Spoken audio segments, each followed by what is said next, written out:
Nghe cái con số cả triệu đô la Mỹ cho một con cá, nhiều người mới giật mình. 1 triệu đô, 2 triệu đô, thậm chí gần 3 triệu đô. Giả sử như 2 triệu đô tức là khoảng hơn 50 tỷ đồng Việt Nam, đủ mua nhiều căn nhà ở tỉnh lẻ, đủ xây một tòa nhà nhỏ. Vậy mà có người đem từng ấy tiền đi mua một con cá ngừ vây xanh. Câu chuyện ấy xảy ra ở Tokyo trong phiên đấu giá đầu năm tại chợ cá nổi tiếng nhất thế giới. Trước đây là Tsukiji, ngày nay đã chuyển sang Toyosu. Tại sao người Nhật sẵn sàng bỏ cả triệu đô chỉ để mua một con cá ngừ?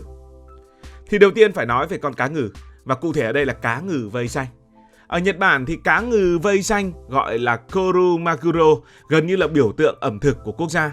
Nếu người Mỹ thiếu hamburger thì khó tưởng tượng nổi, giống như là Việt Nam thiếu cơm khó tưởng tượng nổi, thì với người Nhật thiếu sushi cá ngừ cũng gần như là như vậy. Theo thống kê quốc tế, mỗi năm người Nhật tiêu thụ tới khoảng 70 đến 80% sản lượng cá ngừ vây xanh toàn cầu. Riêng cá ngừ đánh bắt ở Địa Trung Hải có thời điểm 80% được xuất khẩu sang Nhật Bản, tức là cá bơi ở châu Âu nhưng kết thúc cuộc đời của mình trên một bàn ăn nào đó ở Tokyo hoặc nơi nào ấy ở Nhật Bản.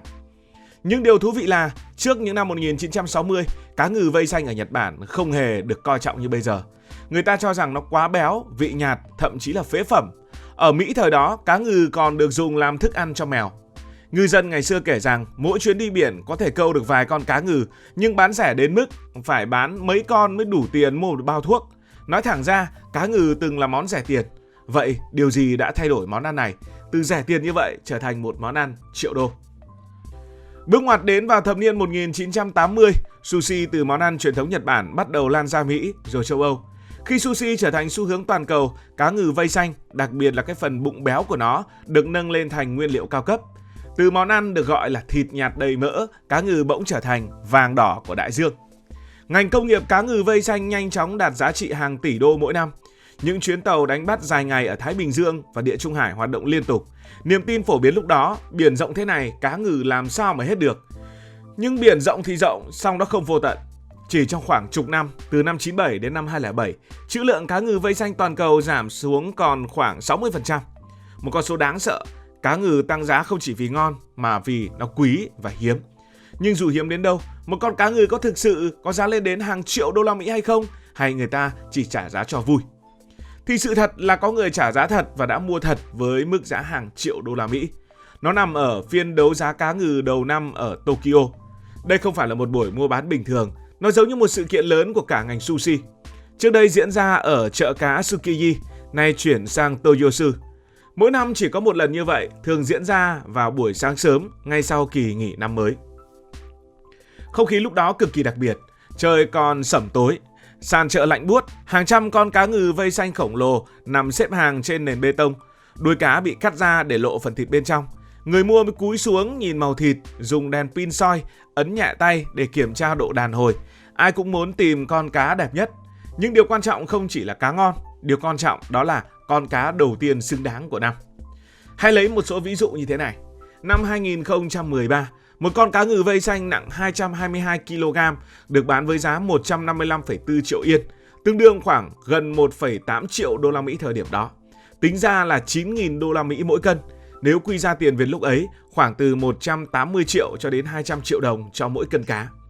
Nếu tính toán bình thường, mức giá đó gần như là không có lãi nếu xẻ thịt để bán sushi. Chỉ riêng chi phí mua cá đã vượt xa giá bán sushi thực tế. Thế nhưng người ta vẫn chấp nhận trả giá cao, bởi vì họ không chỉ mua cá, họ mua sự chú ý của cả thế giới. Hay cũng có một số kỷ lục khác. Ví dụ năm 2012, một con cá 269 kg được mua với giá hơn 700.000 đô la Mỹ. Lúc đó đã bị xem là quá cao. Thì đến năm 2019, một con cá ngừ nặng 278 kg được mua với giá 333,6 triệu yên, tương đương khoảng 3,1 triệu đô la Mỹ. Đây là mức giá cao nhất trong lịch sử các phiên đấu giá cá ngừ Nhật Bản. Tính ra là hơn 11.000 đô la Mỹ cho mỗi kg. Bạn có thể nhân nhanh xem bao nhiêu tiền Việt. Nhưng điều thú vị là chỉ phiên đầu năm mới có mức giá ấy. Những ngày sau, giá cá quay về mức bình thường, thường chỉ vài chục nghìn đô la Mỹ cho con cá loại tốt. Điều đó cho thấy giá triệu đô thì nó cũng không phản ánh giá trị thực của con cá, nó phản ánh giá trị của khoảnh khắc, đó phải là con cá của đầu năm. Nhưng vì sao lại là đầu năm? Và đầu năm người ta sẵn sàng chi nhiều tiền đến như vậy. Thì trong văn hóa của Nhật Bản cũng như nhiều nước khác, những thứ đầu tiên của năm mới mang ý nghĩa may mắn. Con cá đầu tiên được bán giá cao được xem như một dấu hiệu tốt của cả ngành trong năm đó. Nhà nào mua được con cá đắt nhất sẽ hiện diện ở khắp báo chí. Hình ảnh chủ cửa hàng đứng cạnh con cá khổng lồ sẽ được phát đi toàn cầu, đến mức chúng ta vẫn còn làm video để xem người ta đây. Với ngành sushi cạnh tranh khốc liệt ở Tokyo, đó là một cơ hội quảng bá mà tiền quảng cáo bình thường đôi khi khó đạt được. Vì thế nhiều người cho rằng đây là một cuộc chiến danh tiếng. Ai thắng phiên đấu giá đầu năm, người đó thắng về mặt truyền thông và quảng cáo. Thế nên chúng ta phải hiểu rằng một miếng sushi từ con cá ngừ một vài triệu đô có ngon gấp hàng trăm lần miếng sushi từ con cá ngừ hàng chục nghìn đô hay không? Câu trả lời chắc chắn là không. Và sự khác biệt chỉ nằm ở việc ai là người thắng cuộc, báo chí sẽ nói về người đó. Phiên đấu giá đầu năm giống như một trận chung kết của ngành sushi. Người thắng không chỉ mang về cá, họ còn mang về danh tiếng, sự chú ý và vị thế dẫn đầu. Đó chính là cuộc chiến của thương hiệu. Ở đây không còn là chuyện mua cá để bán, đây chính là việc quảng cáo. Ngay sau phiên đấu giá, hàng trăm tờ báo quốc tế đưa tin, đây là con cá đắt nhất thế giới. Nếu bạn bỏ ra khoảng 2 triệu đô la cho quảng cáo truyền hình quốc tế, chắc gì đã được hiệu ứng toàn cầu lan tỏa mạnh đến vậy. Nhưng mua một con cá kỷ lục thì sẽ biến mình trở thành tâm điểm của câu chuyện. Giống như trong bóng đá, có những bản hợp đồng không chỉ vì chuyên môn mà còn vì giá trị thương mại và thương hiệu. Nhưng đằng sau những phiên đấu giá hàng triệu đô, những ánh đèn flash và những cái bắt tay rạng ngời là một câu chuyện ít hào nhoáng hơn. Đó là câu chuyện của biển đang cạn dần. Cá ngừ vây xanh, đặc biệt là loài ở Đại Tây Dương và Thái Bình Dương, từng bị khai thác với niềm tin rằng biển rộng như thế này cá làm sao hết được.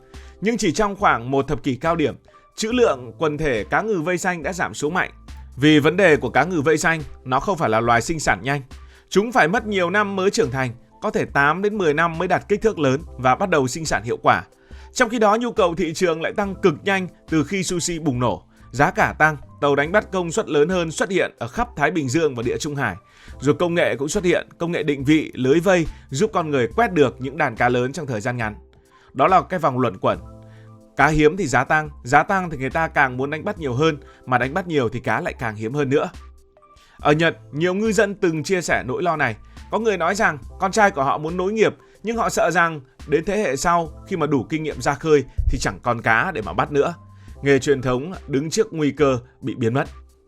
Không chỉ ngư dân Nhật Bản, các nước quanh Địa Trung Hải cũng chứng kiến sự suy giảm.